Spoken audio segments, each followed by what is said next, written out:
Please welcome Andrea Young, Executive Director of the ACLU of Georgia.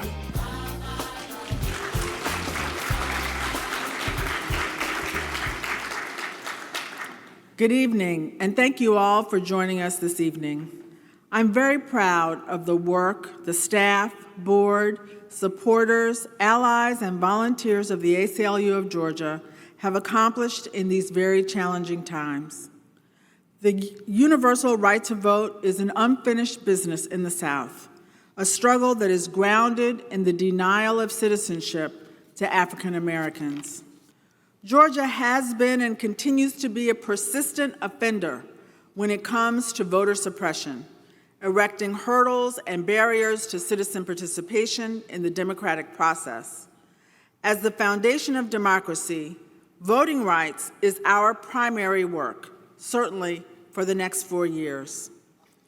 Since January of 2017, when I came to the ACLU of Georgia, our eyes have been trained on protecting access to the ballot. The Georgia legislature, the Secretary of State, and counties across the state were continuing their patterns of voter suppression and finding new ways to deny the vote to people of color.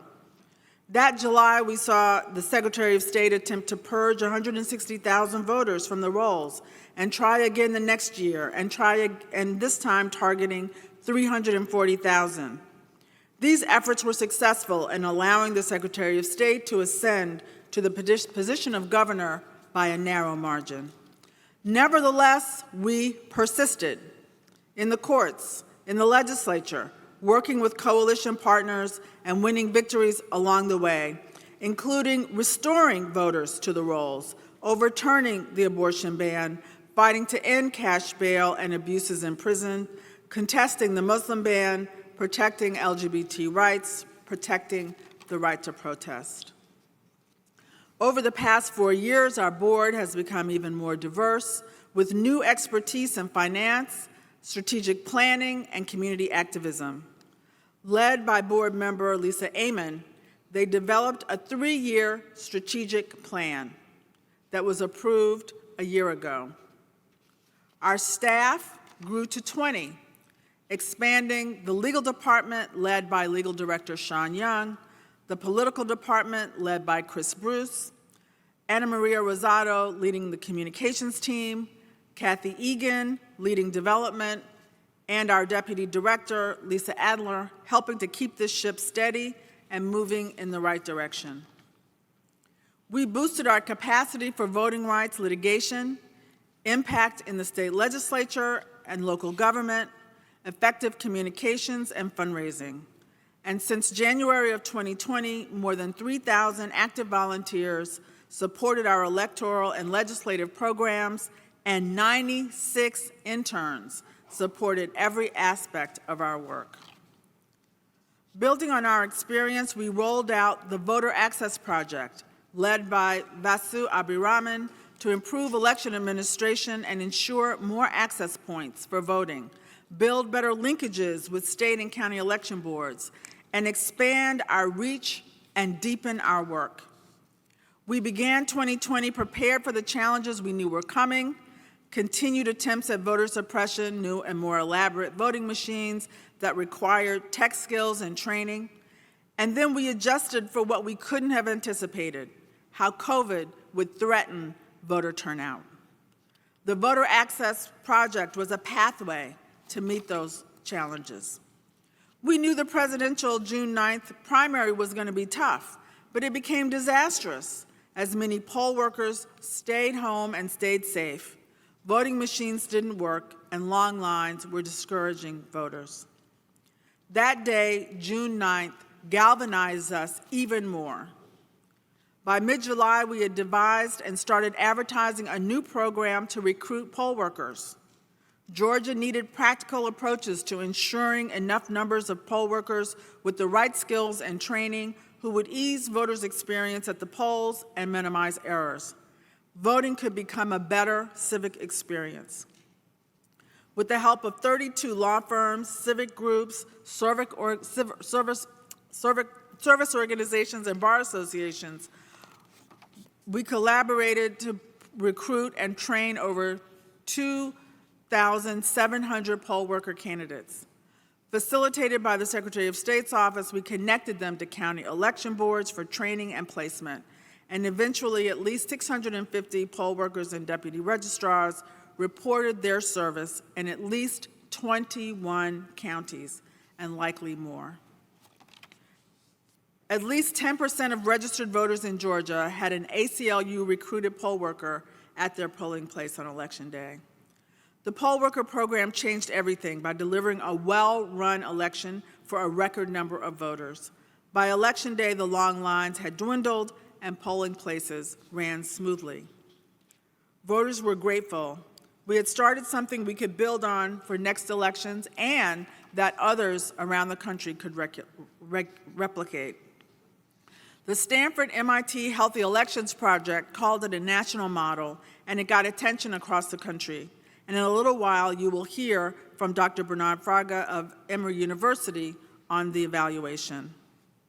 That's one way volunteers played an invaluable role in the election and in protecting the vote. There's more. Currently, the Peanut Gallery, which we share with the New Georgia Project, has 179 volunteers monitoring 83 county election boards that cover 80% of the population. This matters because each of Georgia's 159 counties makes its own decisions about election administration, the number of polling locations, budget, staffing, and importantly, how to respond to early voting weekend and evening voting days.